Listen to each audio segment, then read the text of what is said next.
I just give up with this tractor, really. It's just... And there's even water. There, look. This tractor is torturing me.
Oh, it's terrible to be spoiled for choice, isn't it? So, I've got 3 of these old vintage Reaper things. The reason we're using this is because there is a number of stones up in that field, and these things don't really mind stones. So, with that one there is the old Massey one there. There's one over here somewhere. There it is there. The other one I got last year. Another old Massey. No, that's not a Massey. That's a Ferguson one. That's a Ferguson one. And that one over there is a Ferguson one. And then the other one's a Massey Ferguson one. So I'll probably put this one on because this is my one. And haven't really had a chance to try it. So we'll get that on the back of the 165 and go cut some weeds. Right, there is the old Reaper on, but I need to tighten this up apparently. And tighten this up. I don't exactly know why, but we do.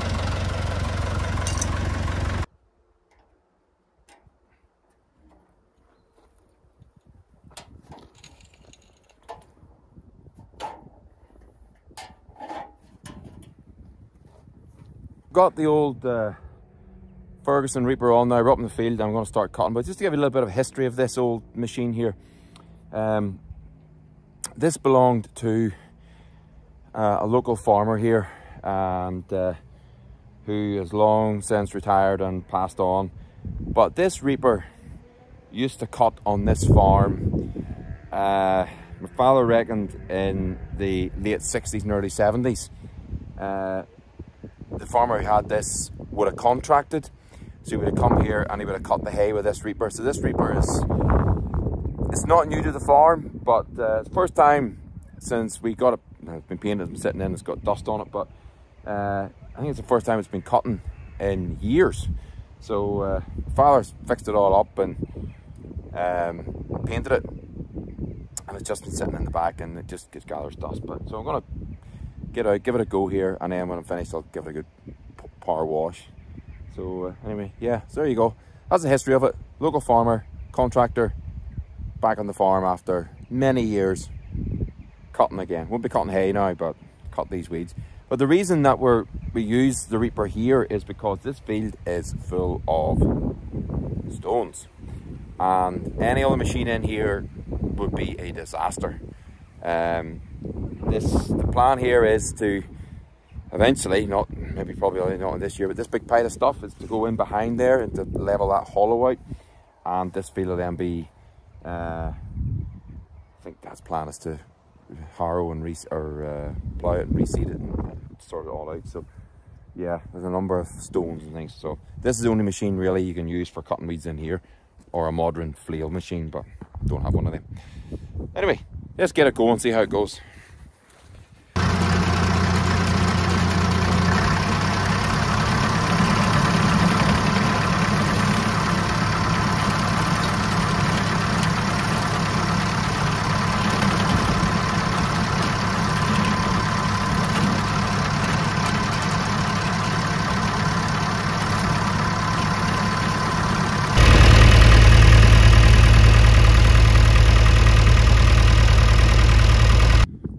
was going good guns with the 165, but as you can see,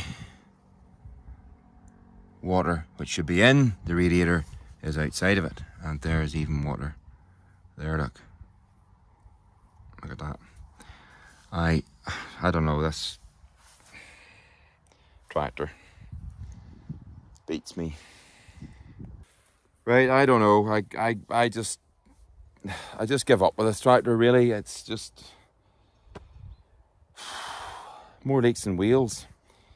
I don't know what to say. I thought that was stopped leaking, and it's still leaking. It's possibly just the top and bottom hose. Not top and bottom hose. Top hose. Jubilee clip. I think what I'm going to do is I'm going to go back down again. I'm going to take this bonnet off, and I'm going to drive it round with no bonnet, which I should have done the first time, and see if I can find where this bloody leak is, because this tractor is torturing me. And we want it back. We need it back because it's going to be on this here cutting weeds and turning hay and stuff like that. So I need it back. It needs to come online, and it's just determined to stay in sick bay for some reason. This 165, honestly, it's a temperamental old bugger, I'll tell you that. It's just, I don't know, someone might say a bit lazy, but anyway, the radiator leak is still leaking, so I need to bring her back down, take the bonnet off. Yeah, give up. Anyway, right, back in sick bay. Let's get the bonnet off, fill it full of water, and drive it again and see where this bloody leak is. Sick looking at this. Get stuck into it.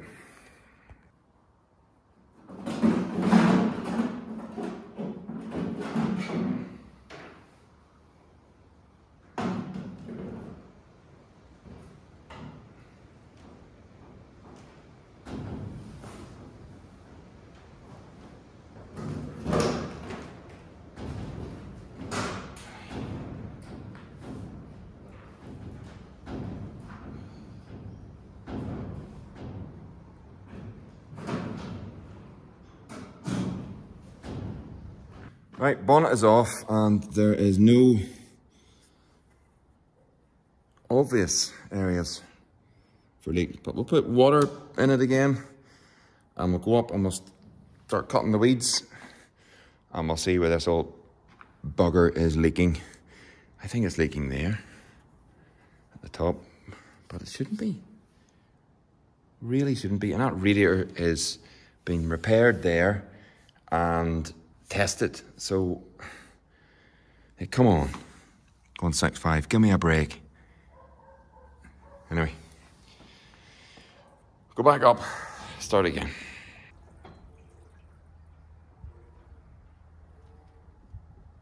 Oh, that's 2 litres.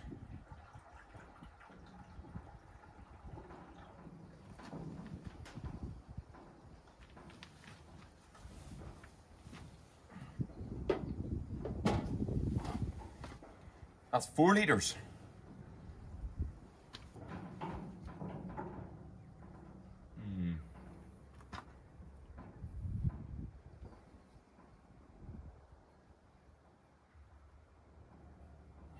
Funny suspicion it's leaking there. Down there. I don't know.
Okay, there you go. I didn't get all the field finished, but I got most of it, so it's a lot tighter than it was. Still got a few little patches to tidy up on it, but I got over there to do as well, so I'll come back tomorrow and do that. But the good news is temperature is fine and no water leaks. I'm going to explain to you in a minute what it was, what the issue was. You'll be like, oh my god, how did you not solve that? Anyway, here we go.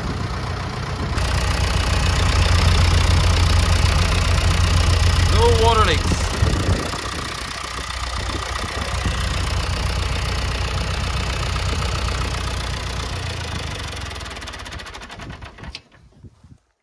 That's me done. I haven't finished the field, but that's me done for the night. I have in my hand the culprit for the leak. Now, Dad found this in, I think, about 11 seconds or something after looking at it.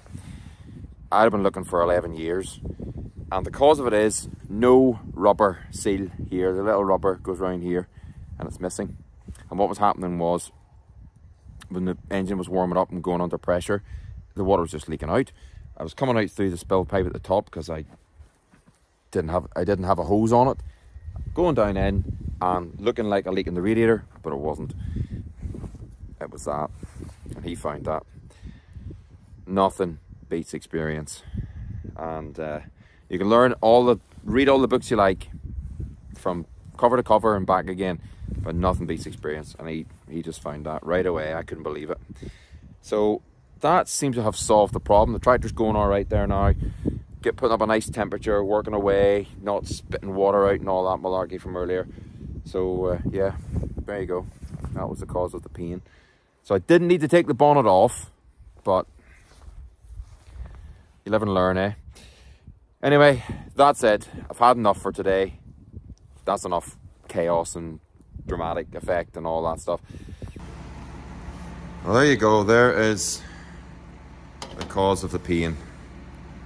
One has rubber, one doesn't. This is the one that was in before. There's actually a crack in it there. And that is the one that was leaking. And that's the one with the rubber on it. So, see the difference? So that can go in the bin, that can go back on.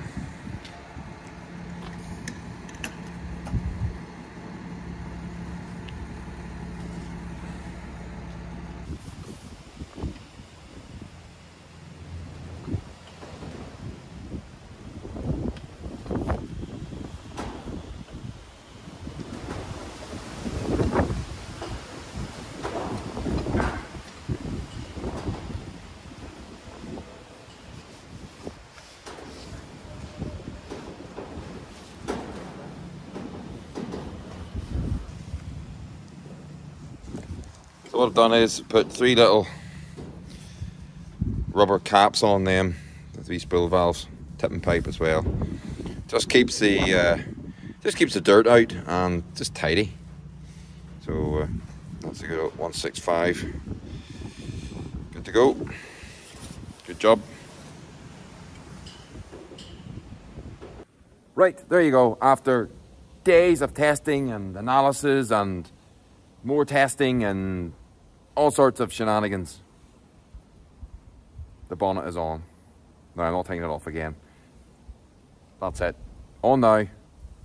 all's good, tested, 100%. So I've been driving around for the last few days with no bonnet on, just to make sure there's no leaks and all the rest of it. So yeah, that's it done now. I'm going to take it up now and give it a little wash. I think it deserves it.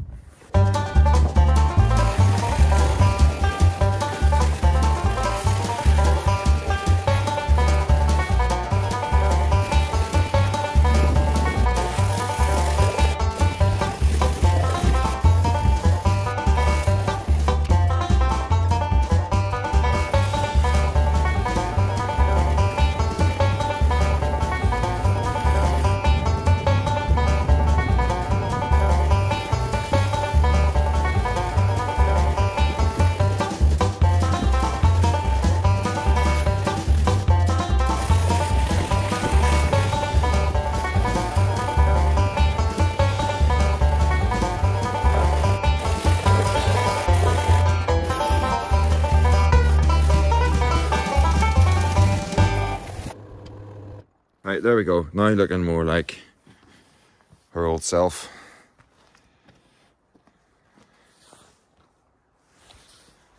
A bit of a wash. Definitely helps. Even wash the old Reaper. Silver mist comes up well. Yeah, so put her in out of the way now. Give her a bit of rinse, put her in. That is the 165. Back and running and back online.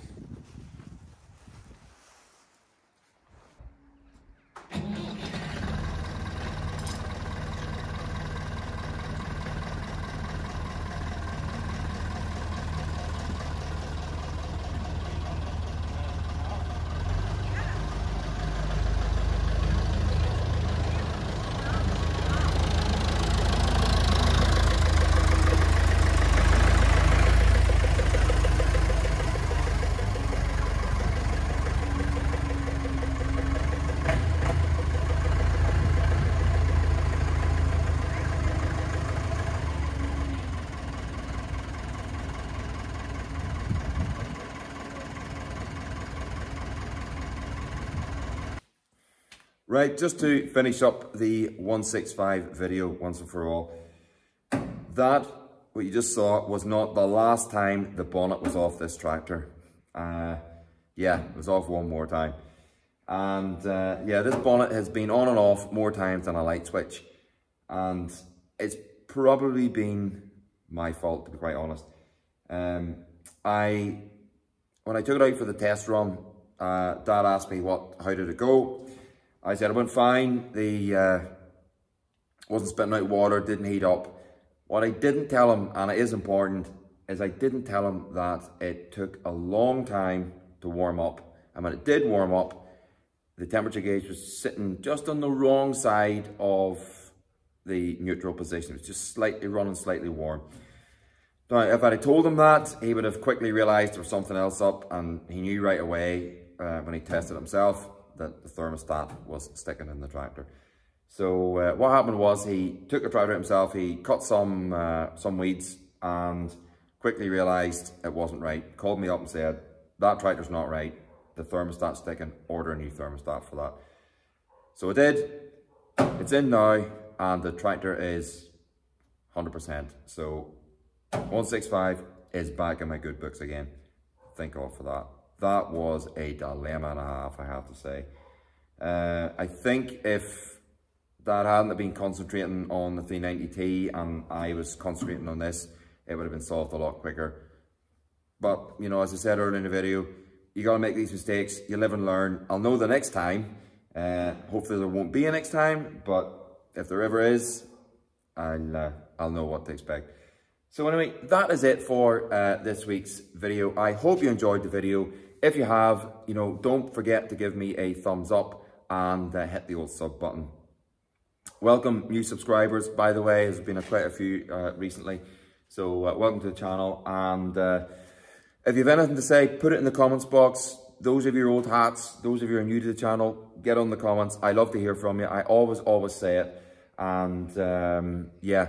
So that's it for this week. That's it for the 165. Thank God that's the end of that. See you next week. Take care. Bye-bye.